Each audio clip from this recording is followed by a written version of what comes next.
Hey there. Subscribe to my channel.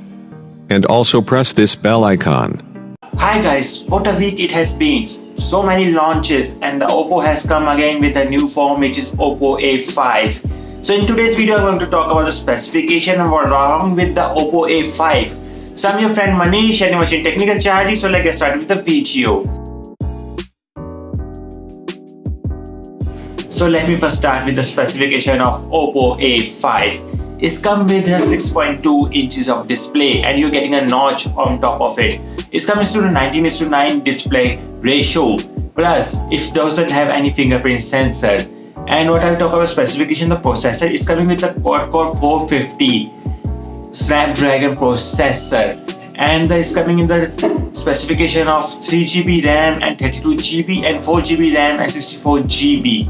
And if I talk more about the cameras on the back side, on the rear sides are of the 30 megapixel plus 2 megapixel, and on the front you're getting a selfie camera of 8 megapixel.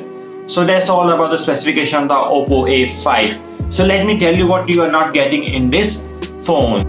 So first of all, you are not getting any fingerprint sensor on this device. Yes, even if the price range at around 15,000, we expected to get so much of specification in this phone. Even if you look at the budget phones, you're getting so much of specification in that price range.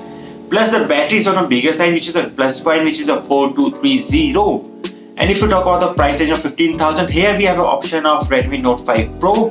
Plus we have an option of Asus Zenfone Max Pro M1, which is giving us a Snapdragon 636, plus giving us a better battery of almost 4,000 mAh. And the Asus is giving a battery of 5,000 mAh.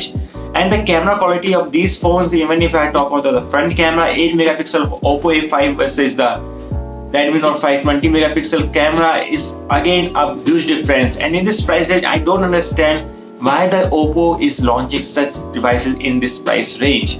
Earlier we have seen that Realme One is a plus big hit in that price range, which they have offered with the Helio P60 processor in the 9,000 range.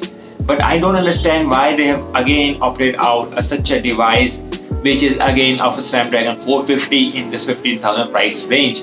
Earlier in the week they have launched again a great phone which is Oppo F9 Pro. But again, in talk of the competitive market, again in the 15,000, why have they launched such a device? So I hope you will choose wisely while opting out for Oppo A5. So it's up to you whether you have to opt in for Oppo A5 or not. For my personal reason, I don't recommend anyone to opt in for Oppo A5. So that's all for this video. In the next video, I'm going to compare this Oppo A5 with this competitor in that price range only, which is Redmi Note 5 Pro. So stay tuned for more on such videos. I hope you like this video. If you have any comment, do comment below. And don't forget to subscribe to my channel.